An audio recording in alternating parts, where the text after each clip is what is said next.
Are you ready, kids?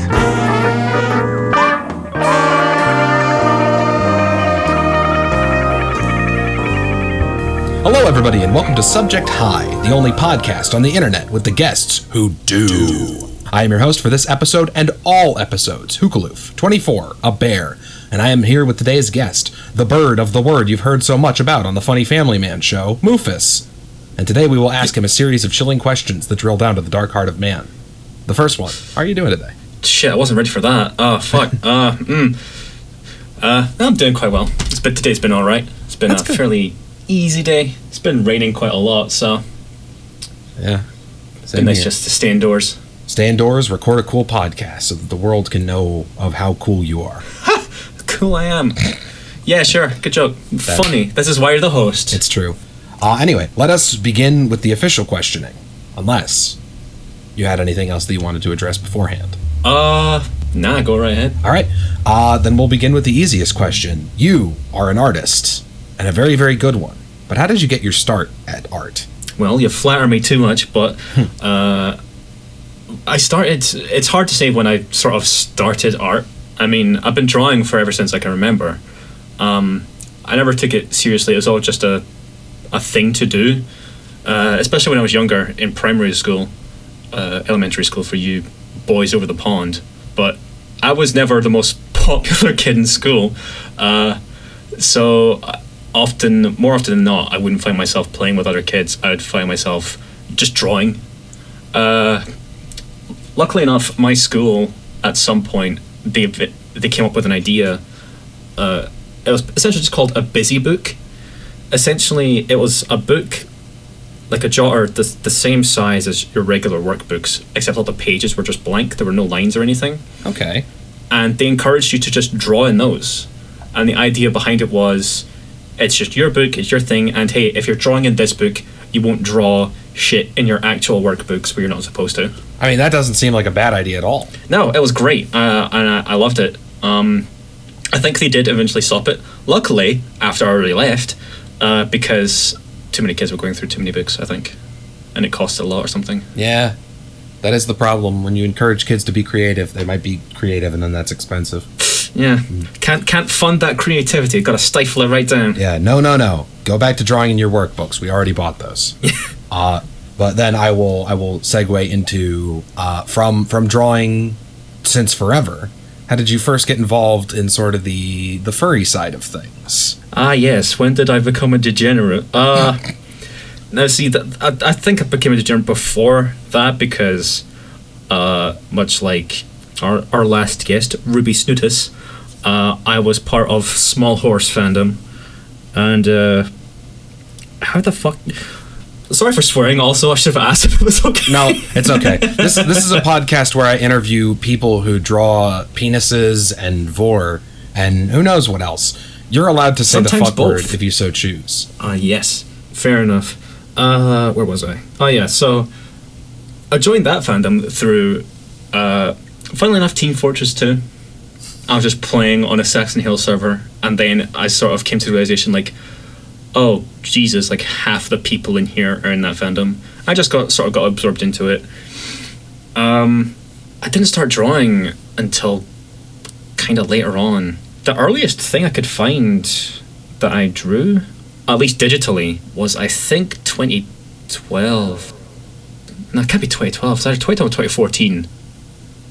I know it's a big jump considering, but I don't know. It's 2 whole years. yeah, but I think it was probably 2012. Do you have this?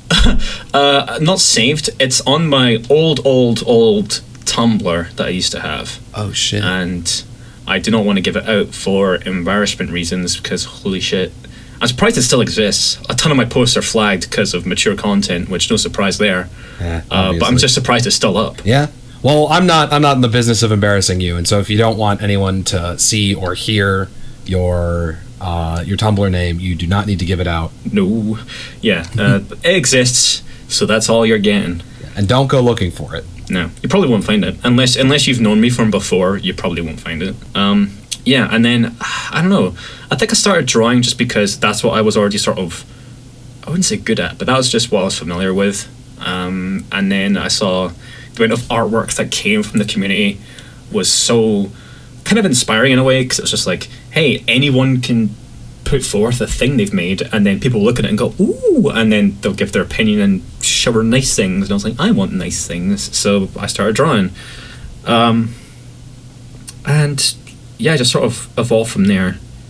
And then eventually, of course, I moved out of that fandom for a multitude of reasons, and then sort of floated about for a bit.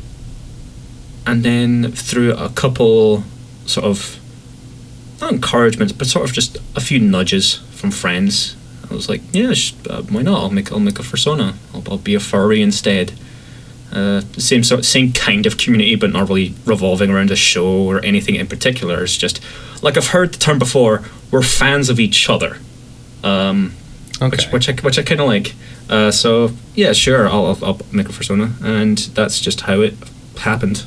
Hey, that seems like as good a dark, dramatic backstory as any. I wouldn't really call it dramatic. I mean, no, not at all. It's perfectly reasonable and a fair growth. It all started when the small horse fandom killed my parents.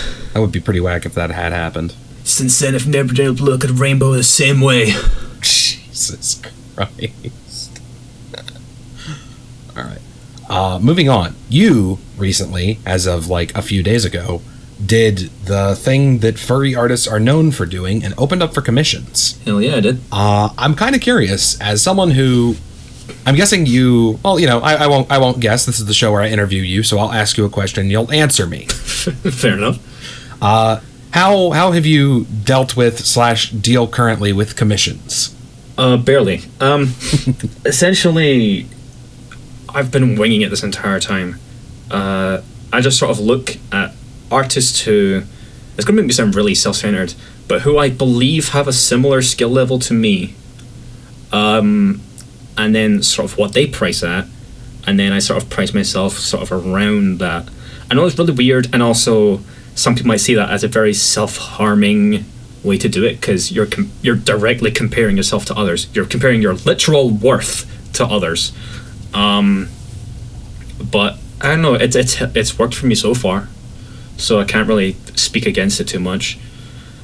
And dealing with it, it's hard. It's because the way I've been doing it now, I think I've found a good balance, because whenever someone commissions someone, it's kind of hard for them, because say if an artist opens and it's first come, first served, a lot of people who are in America might have a disadvantage, because, you know, I live in the UK, so I may be posting at times that's good for me and other people in the UK, but bad for them. So I can't do that. If I pick all of them by myself, I'm going to have severe bias. Yeah. I'm not going to say that I won't. So if someone comes to me and saying, hey, can you draw this like female character that has like, you know, this and this and this sort of situation, I'll be like, oh, that's a nice idea. And then someone else comes along saying, hey, can you draw this big flipping huge sweaty dude? And I'm like, I'm picking that one. Yeah. Like, and it's like, oh, okay. So I can't do that either. And then also random's nice, but then you get people who commission try to get the same artist over and over and over, and they never get it just because random, and I think that's not fair either. So the way I've done it now is I pick one or two, and then I randomly choose the others, and I think that's a fair sort of balanced compromise.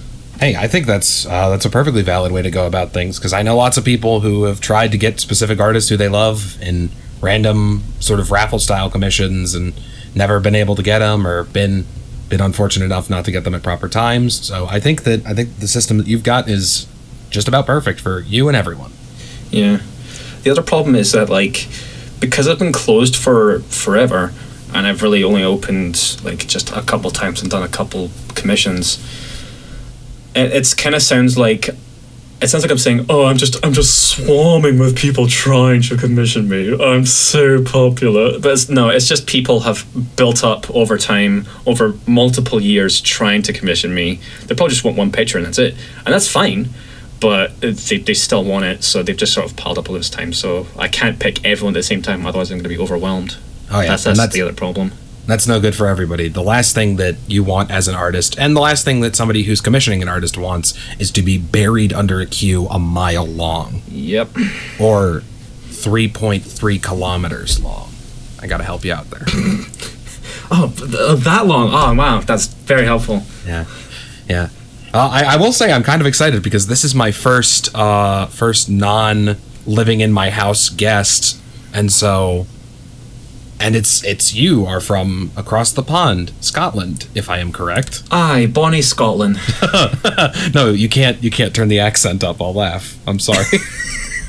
Not because it's a funny accent, but just because I'm not used to it. No. I mean, I don't have a thick accent either. I mean, I can turn it up, but that's just because I've been surrounded by people who do have the thick accent. But this is how I just usually go. I think, although people have sometimes said when I hot mic'd a lot, but I try not to now because I think it's quite rude. But when someone else comes into my room and they're like asking me stuff and I'm talking back, apparently my accent just ramps up. I don't notice it, but yeah. I mean, that is just sort of how it goes. Is you don't notice how your voice changes. Yeah, it's subconscious. Though, slightly back more on topic, you mentioned only taking a few commissions at a time, and I think that is good, but that raises the question of, 3 or so commissions. How long does that usually take you? How long, for a piece of your caliber and quality, which I think is pretty impressive, how long does that usually take you to do? Butter me up here. It really depends. It depends on a number of things, such as, is it a pose I'm familiar with? Is it a character I'm familiar with? Or like a species that I know how to draw/drawn before? And how many characters there are. Like, I found that drawing 2 characters interacting together is even more than twice as hard than just drawing 1 character doing their own thing, I feel. I don't know why. I think it's just because I have to be aware of spacing and perspective a lot more. And also size comparisons and stuff. There's all so many more things to think about. And it takes me anywhere from like 3 days to a week to complete something. Depending on how big is it, what's the subject, and how much I work on it. If I work on it just straight, then yeah, roughly 3 days. I think that's pretty impressive because you are a master of detailed rendering. In my opinion, your anatomy is good, your scenes are always good, and your lighting is top notch. Well, thanks. That means a lot. All right. Now that we have had our brief period of emotional connection where I compliment you on your talent, which is abundant, let's turn back the clock, as we so often do on this podcast, which is one time. Let's turn back the clock to not necessarily the early days, but further back when you were starting, or a recent interaction. A lot of times with furry artists, you will gain popularity and attention in spades, and what that comes with is the thing that I named this podcast after, which is those surprise notes from folks who will come at you, usually with a blank subject note on Fur Affinity or with a random DM on Tumblr or what have you, with some sort of question or interaction. And I'm curious, do you have any stories of funny or awkward interactions in this fandom that you would feel comfortable sharing? See, nothing awkward comes to mind immediately. That's lucky. Yeah, it really is. From all the horror stories you hear. Oh, Jesus. Oh, it's not an awkward story. It's just a funny, like a weird, huge cosmic coincidence. I would love to hear that. Ruby Snoop, previous guest, great guy, great friend. Talk with him a lot. And he lives where exactly? He lives where you live. Where do you live? Louisiana. Well, Louisiana. So you live all the way over there. All the flipping way. And through Twitter, I meet this other guy. I won't name just in case, whatever. But I meet this person. They're friendly. They're great. They share some interest with me, and they're just nice to talk to. And then I'm like, and then Ruby at one point tells me, he's like, "Oh, I know that guy. He's a friend of mine." I'm like, "Oh, sweet." So I talk to this guy more. And then we sort of share, like, "Hey, where do you live?" Like, I think at one point I said, "It's getting late for me. I might head out or something." And they're like, oh, where are you from? I'm like, I'm from Scotland. And they go, oh, I'm from Scotland too. Like, oh, that's lucky, because I don't really meet that many people who are from, never mind like the UK. Like, it's hard enough meeting people from the UK, but from Scotland no less. Like, that's pretty interesting. I only know a handful of people from Scotland. And you live there. I know, I live there. It's weird. And then it's like, oh, whereabouts in Scotland? Southwest. It's like, I live in Southwest Scotland too. It's like, what town do you live in? And I say, what town I live in? And he's like, I live there too. It's like, you're joking. It's like, no. It's like, what high school did you go to? Because at this point, I'm shaking. I'm like, oh God, who is this? Can I suss this person out before they can suss me? Because I was convinced that if they said the same school that I did, then I would know them. And they did say the same school that I did. Oh my They went God. to my high school. So I was like, what? And then I asked how old they were. They're older than me. I think they were either in this last year when I just started, or had just left when I just started. I can't remember. So that's like kind of the only unfortunate thing about it.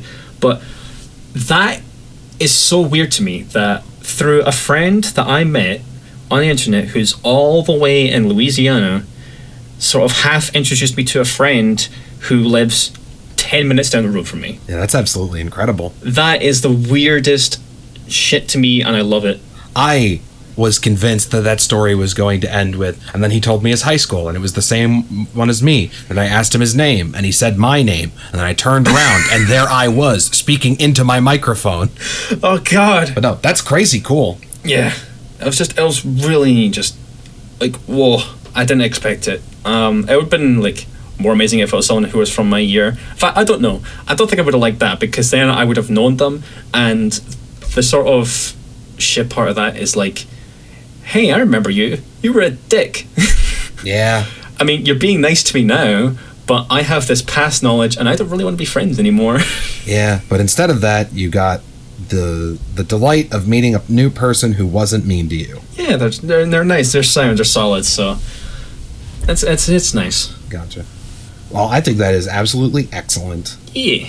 Circling back just slightly, you mentioned when you were talking about commissions that you look for people that you consider to be of a similar skill level and see what they're doing for pricing and such, which I think is a perfectly valid and great way to handle doing commissions, because, you know, you can accurately judge around where someone draws in comparison to you. Yeah.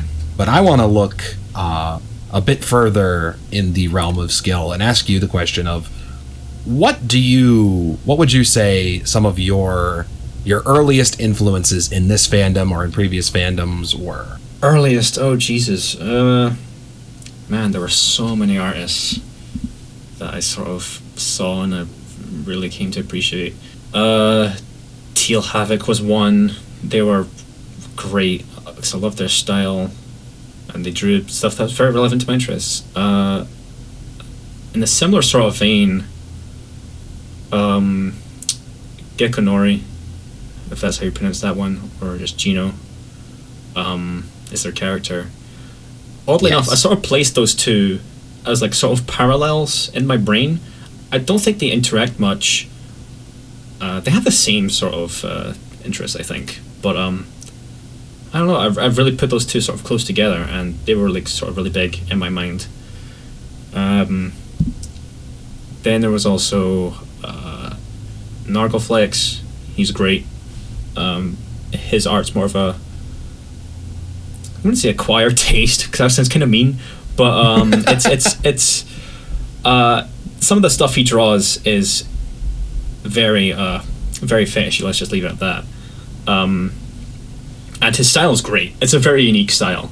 I love it. Who else? Of course, stuff like Nars and Tojo. They're both incredible, both in their like line work and both their line work and their coloring and shading, like great inspirations.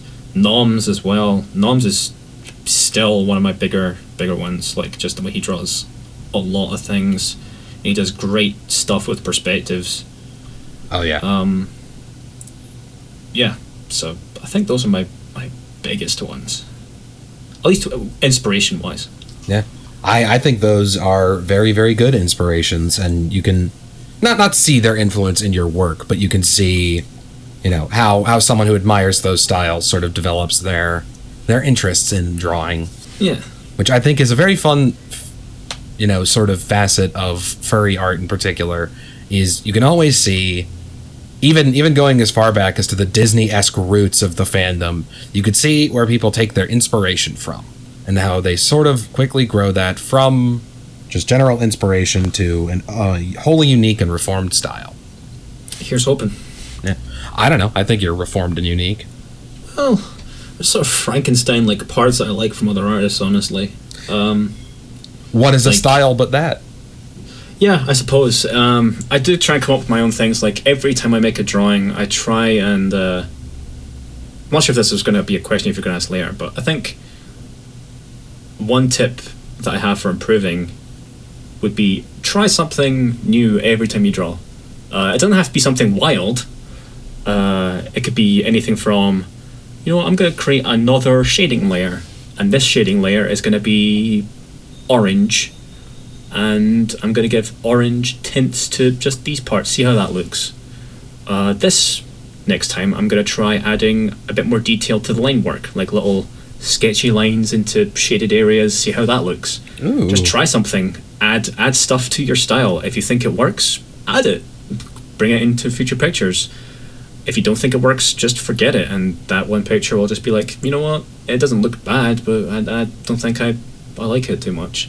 And that's how I sort of evolved my style over the time, is by adding small tweaks here and there to my style, and trying new things. No, that's fantastic. That is absolutely good advice for any artists, new or old, skilled or unskilled. Then let me sort of follow that up with a caveat of, what is one thing that you would say you would avoid, something that would hinder one's artistic development? Things not to do. Number one, I know I said this before, and that's how I press myself. Don't compare yourself too much to other artists. You will find yourself doing that unintentionally as well, but don't dwell on it, because that is one surefire way to get yourself down on a road of sort of demeaning yourself and really putting yourself down. Because I do it a lot, again, unintentionally. I don't go seeking out art to look at and then going, so much better than mine. It's just like, if I see it on my dashboard on Twitter, or if it's on a post on Furfinity, I look at it and I'm like, oh, that's a really good picture. And then I sort of look at it a bit more, it's like, I wish I could draw like that. And I start feeling like, just like, well, why am I trying, That's the kind of feeling that you want to avoid. It's the, why am I trying? Because you should try. Hell, I posted that thing just before New Year's ended, or just before New Year started, I should say, where it was the compare yourself from the start of the decade to the end of the decade, and it was a picture that I drew way back from horse fandom. It was like the first picture I did of my horse OC, and the most recent picture from my most recent reference, and the improvement is staggering, like, just in a lot of ways. And it takes time to build it, but that right there is a reason to try, because no matter how sort of bad you think you are, there is always multiple avenues for improvement, and as long as you stick to it, you definitely can improve. Like, I wasn't born with a talent for this. You could say I was born with a talent for learning. I mean, fair enough, I guess, maybe-ish, but it takes a long time, and you just have to work at it. Yeah, I think that is absolutely one of the core principles of art, is anyone can do art. And I know that because I can do art. And I spent the better part of 20 years thinking there's no way I will ever be able to do art. Until one day, I picked up a brush, pencil, but whatever. Picked up a pencil, and then someday in the future made $1,000 drawing Renamon. That's a success story right there. That's the best thing. Like, they'll teach that in schools. If I ever become an art teacher, like, I'll just say to my students, like, listen, you may think that today your art is worth nothing, but let me tell you something. You may pick up a brush today, and 5 years down the line, you will draw somebody on the internet, a fat Renamon, for a 4-figure sum. Yeah. You may be a stupid putz now, but listen to me. I promise you, $1,000 for fat Renamon. It's all yours. The system works. This is how we solve economics. We're moving to a fat Renamon-based economy. Gold, out. Whatever the current system is, I guess nothing, out. No, the worth of your country's currency is proportional to its fattest Renamon. Invest in fat Renamon stocks. Yeah. It's just rising. What we're doing is BBW nationalism.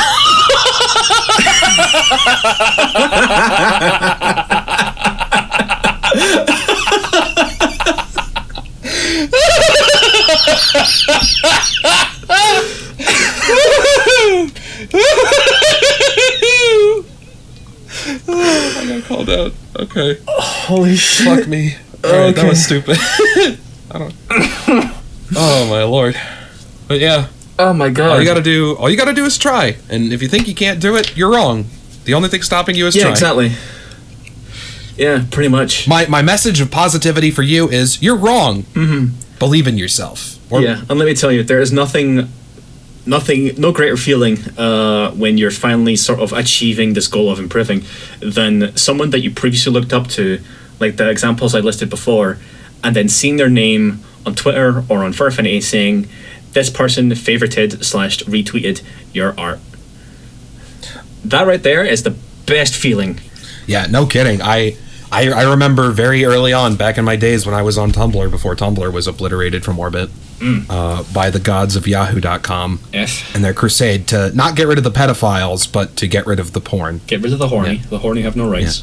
Yeah. During the horny diaspora that was Tumblr, before that, I remember... God, I wish I could remember who it was.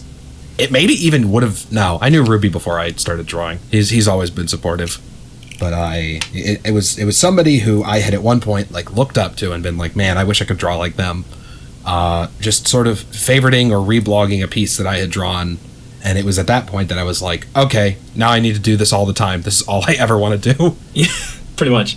People who impress me are impressed by my bad drawings, which must mean that they're good. Must mean they're good. Like, their art is way better than mine. It must be so hard to impress them. Oh my god. No. In reality, even your favorite artist is someone who probably likes what you do. Yeah. It's just really nice to feel. And just to know in the back of my mind, it's like, hey, this person favorited my artwork. Ah. The power of a favorite or a comment is a strong one, and is not one to be taken for granted. Oh, I can't stress that enough. Comments especially, at least for me. And I'm sure for the vast majority of other artists as well, comments are the backbone of my drive. Oh, yeah. Really, if I post something that I've worked hard on and no one really comments, I'm just like, okay. I mean, that sounds very kind of selfish of me, and I don't mean it to, but like when someone responds with a comment, a meaningful one, and they're like, wow, this is really good looking, like, great job on this, or hey, this is pretty nice, or I like the way you did this. It's like, oh, that's nice. That makes it all worth it. And then the other part of that is, I know this is polarizing depending on who you ask, but the way that, at least let's just go by how Furfinity categorizes it, the quote unquote creepy comments, not ones where it's like, I want to take your Rosie and it's like, okay, maybe not, but like when someone's kind of horny over a drawing I make, I enjoy that. That's for some reason that's a really weird thing for people to say. Like, hey, I made this horny drawing and people are horny over it. Great. That's kind of my objective as an artist who draws this thing, is I want you to feel this way. That's kind of my objective when I draw that kind of thing. And when I get comments back saying from people like, oh, this is really fucking hot. And then I'm like, yes, mission accomplished. Do all the comments that talk about that sound like Christopher Walken? Yes. I like the way that you drew this dragon's paw on this furry's face. Oh my god, the balls on that wolf. I'm probably not going to leave those Christopher Walken impressions in. That was bad. Yes, you are. Lol. Oh, leave him in. Okay, fine. Yeah. You're welcome. All right, Christopher Walken impressions aside, I'm trying to think of other sort of questions that I have. And you've already gone through a wildly cool story of how this fandom brought you closer to the people around you as well as people all over the world. Well, closer-ish. I mean, close with the person that I've actually who lives 10 minutes down the road from me. It's weird. I do think of them as a friend, and they're great, and I don't have any reason not to think that. But I am more friends with, for example, you or Ruby or the other people in our sort of close groups who I talk with every day. And it's so weird how I met you all, just like through other people. And it just kind of shows how sort of really interconnected the furry fandom is, especially in different sort of, I hesitate to say cliques, but sort of cliques. Especially kind of like the vor sort of side of it. Like everyone seems to know everyone else. Like I'll talk to somebody new and who I think is cool, and then someone asks me, hey, what are you doing today? It's like, oh, not much. I talked to this guy today. He's really cool. It's like, oh yeah, I've talked to him. He's really nice. I'm like, how does everyone know everyone? But it just kind of goes to show how sort of close-knit these sort of communities are, and I really love it. So I don't really have any regrets when it comes to joining the furry fandom, because I've met really all of my best friends here. I did have some friends in high school. However, with those friends, I never felt as if I was a main friend. It's got to get into really sort of weird sort of terms here, but I never felt as a main friend. I felt as more like a not quite pity friend, but teetering on that edge where, hey, this person we don't like this person too much, but they're not an asshole, they're not doing any harm, let's bring them in because you seem a bit of a loner. Because yeah, in both primary school and high school I wasn't the most popular person, so I think I was just kind of brought into the group out of pity. That's kind of what it felt like, at least. I don't have any contact with the people who I were friends with then either now, so the people who I've met through the furry fandom over the internet are pretty much all I have at this point. And that sounds like, when I say all I have, that kind of sounds like I'll make do with it. No, they're the best friends I've ever had. I've laughed harder with these people than I have laughed ever in my life. And I've had better experiences with these people than I've ever had. So, you know, it's a great feeling. Yeah, it's the friends that you sort of are saddled with in places like school versus the friends that you get to choose in places like the internet. The real furry fandom was the friends we made along the way. I think that unironically is the sentiment that we are getting at here. Yeah.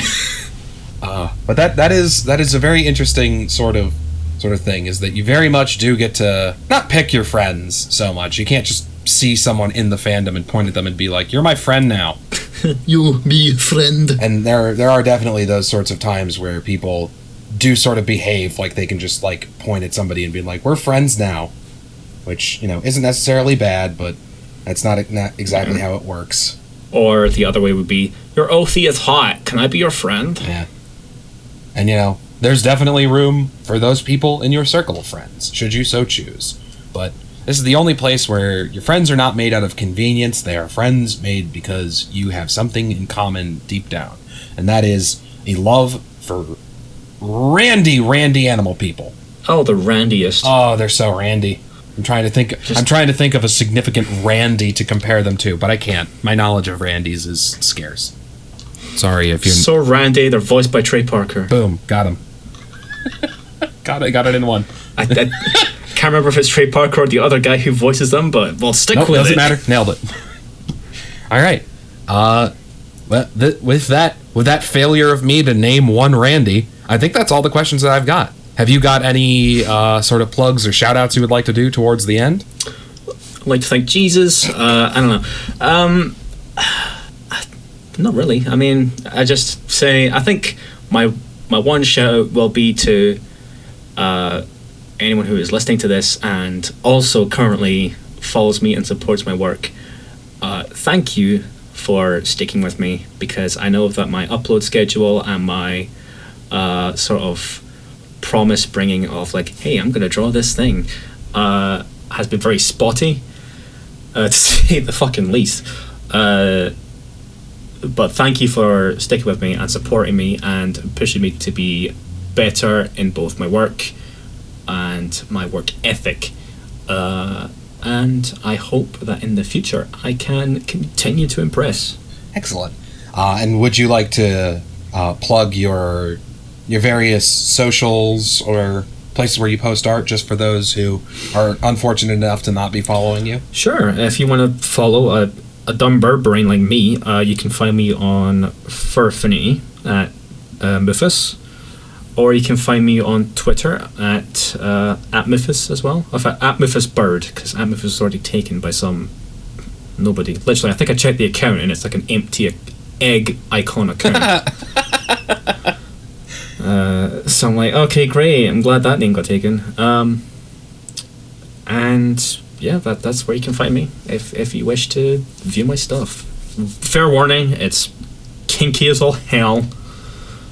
So don't come in thinking, oh, I'm gonna see this guy's wholesome artwork, and then you go, oh, my ass, because you're not gonna have a good time if you're looking for wholesome. Well, there's a couple wholesome things in there, but that's not what I'm all about. Yeah, that's not the purpose. But yeah, you can go there, and one day when Twitter decides to purge the eggs, that egg will hatch into Mufus, and there will be new Mufuses.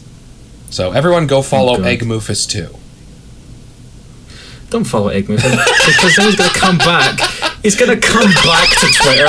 He's probably like fucking like a sleeper account, and he's going to come back and he's going to find a bunch of furries following him. It's like, what did I do?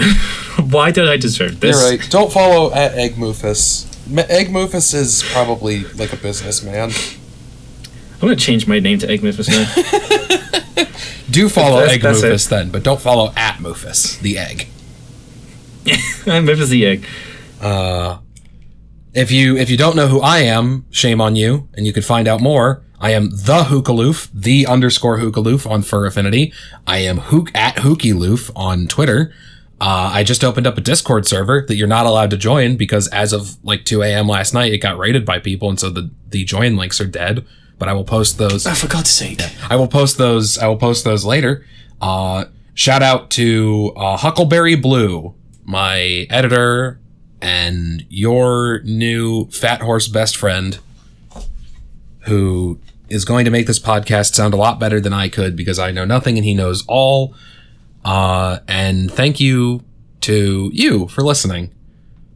This has been Subject High, the only podcast on the internet with the guests who do. And I hope you have a great day.